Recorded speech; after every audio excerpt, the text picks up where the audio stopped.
జమ్ము ఏది అయినా ట్రై చెయ్యి ఆచి chicken masala. Aachi chicken masala. Hayat Nagar police station పరిధిలోని కోహెడా గ్రామంలో దారుణం చోటు చేసుకుంది. గత 4 సంవత్సరాల క్రితం గోవర్ధన్ సరిత ప్రేమించి పెళ్లి చేసుకున్నారు. తొరకాయాంచంలో నివాసం ఉంటున్న వీరికి బాబు పుట్టాడు.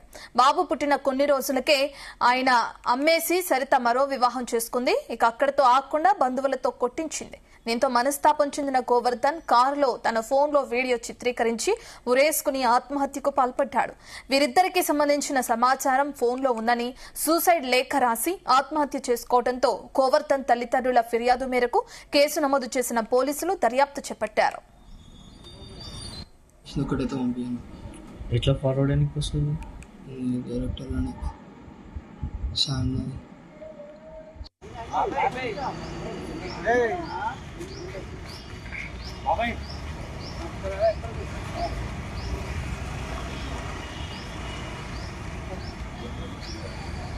ఎంతకాలం చేస్తున్నా అడుగుతున్నా నేను. నీకు ఎట్లా కొడతాను నీకు అట్లకి వేస్ట్ గా మీ చెల్లెలాగా నేను కాదురా వేస్ట్ గా చెప్పుకొని కొడతా నేను ఎక్కువ మాట్లాడితే అర్థమవుతున్నా. నువ్వు మూతి పగల కూడా ఎక్కువ తక్కువ మాట్లాడితే అర్థమవుతున్నా. నువ్వు వేస్ట్ గా మీ చెల్లెని అట్లా తిరుగుతాం మేము తిరిగాం అట్లా. మా బాబు సచిన కారణానికి వచ్చి మాట్లాడింది బయటనే ఉన్నాడు మొత్తం. ఆమె ఇంకో పెళ్లి చేసుకొని ఇంకో ఆమెని పెళ్లి చేసుకుంటుండ్రు కాబట్టి నా కొడుకు ఇలా మరణించింది. ఆ విధంగా బాధకు తట్టుకోలేక ఈ ఇబ్బందులల్లా ఇది అయింది.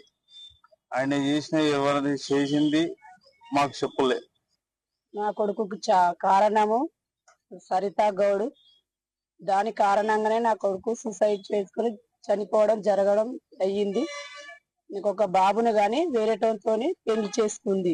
మా బాబు అదంతా నాది సెల్లు చూస్తే అన్ననే అన్ని బయట పడతాయి అమ్మా అని చెప్పిండు. ఆ వీడియో చూసుకోండి మీరు, అన్ని బయట పడతాయి నాయి దాని అని చెప్పిండు. మా బాబు మ్యారేజ్ అయ్యింది, మాకు చెప్పడం లేదు ఇంట్లో. చెప్పడం దాని వల్లనే ఈ ప్రాబ్లమ్స్ అన్ని వచ్చినాయి. బాబు పుట్టినది కూడా మాకు చెప్పలే, చనిపోయిన తర్వాతనే తెలిసింది అంత విషయం. సెల్లా చూస్తే మాకు అప్పుడు అర్థమయ్యింది. అన్ని వీడియోస్ ఇంట్లో పెట్టిపోతున్నామ్మా, నన్ను క్షమించమ్మా. మీ నుంచి మాకు ఏ ఇబ్బంది లేదు, నాకు పెట్టక కాదు, నన్ను చూడక కాదు, నా చావు కారణం ఇదే. దీన్ని చంపేయండి అమ్మా, దీన్ని బతకనియద్దు అని చెప్పిండు నా కొడుకు.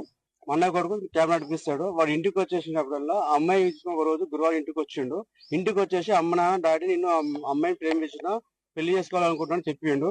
మా అన్నయ్య ఏమన్నాడంటే వద్దమ్మా, ఇప్పుడు మీకు నచ్చితేనే చేసుకో, లేకపోతే మీ లేని వాళ్ళ మా ఇబ్బంది అవుతుంది, నచ్చితే చేసుకోలేదు ఇలా అని చెప్పాడు. తర్వాత డ్యూ టైం అవుతుంది అన్నయ్య దింపిస్తామని చెప్పి దింపేసి వెళ్ళిపోయింది. సోమవారం రోజు ఏమైందంటే మళ్ళీ పిలిపించుకుంది అబ్బాయితో. అమ్మాయి పెళ్ళుంది, మా అబ్బాయి చెప్పింది, ఆమె తెలుసు ఇద్దరు పెళ్ళింది. లాస్ట్ లో షాపింగ్ ఇంట్లో తెప్పించుకుంది, క్యాబ్ తిరిగింది, మొత్తం షాపింగ్ చేసుకుంది. లాస్ట్ నేను ఎంబడొస్తాను చెప్పింది. మండే రోజు ఏం చేసి పిలిపించుకుంది. మా అబ్బాయి ఏమనుకుంటా అంటే పిలిపించింది వెళ్దాం అనుకుందాం అనుకుని పోయాడు, ఇంటి సైడ్ వెళ్ళాడు, గుంగడికి వెళ్ళాడు. అక్కడ ఎక్కడ పిలిపించి తెలియదు, వాడిని కొట్టిరు. వాడి అన్నయ్యలో కూడా చెప్పి కొట్టించింది.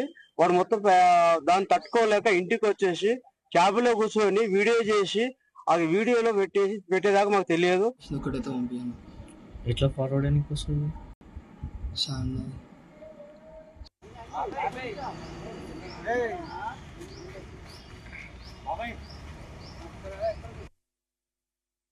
ఎంతకాలం చేస్తున్నా అడుగుతున్నా నేను. నీకు ఎట్లా కొడతాను నీకు అట్లకి వేస్ట్ గా మీ చెల్లెలాగా నేను కాదురా వేస్ట్ గా చెప్పుకొని కొడతా నేను ఎక్కువ మాట్లాడితే అర్థమవుతున్నా. నువ్వు మూతి పగల కూడా ఎక్కువ తక్కువ మాట్లాడితే అర్థమవుతున్నా. నువ్వు వేస్ట్ గా మీ చెల్లెని అట్లా తిరుగుతాం మేము తిరిగాం అట్లా.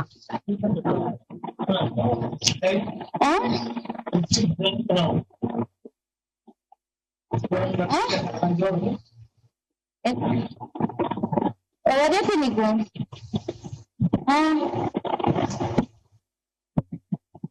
అవును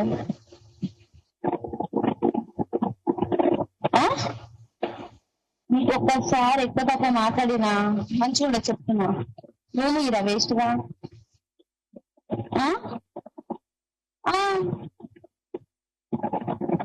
అవునా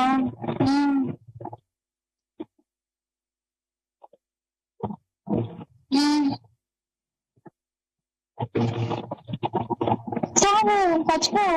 నన్నెందుకు ప్రాబ్లం చేస్తున్నావు? నువ్వేంటనేది నన్నెందుకు ప్రాబ్లం చేస్తున్నావు? ఏంటి ఏంది నేనెప్పుడు ఆ, ఏంది ఎవరు నువ్వే మస్తు సార్లు కాల్ చేసినావంట నన్ను తిడుతుండు ఎన్నిసార్లు ఎవరు ఫోన్ చేశారు నువ్వు ఆ రోజు ఫొటోస్ పంపించిన ఆయన ఎందుకు ఫోన్ చేసినా అడుగుతుండు ఇక నేను ఎట్లా కొడుతున్నా నేను గలిజాన్ని కొడుతున్నానా అంత చిల్లర దాన్ని కొడుతున్నానా నువ్వే అంటున్నావు కదా ఆయనకి ఫొటోస్ అని పంపిస్తున్నా అంటే ఏం ఫొటోస్ ఉన్నాయని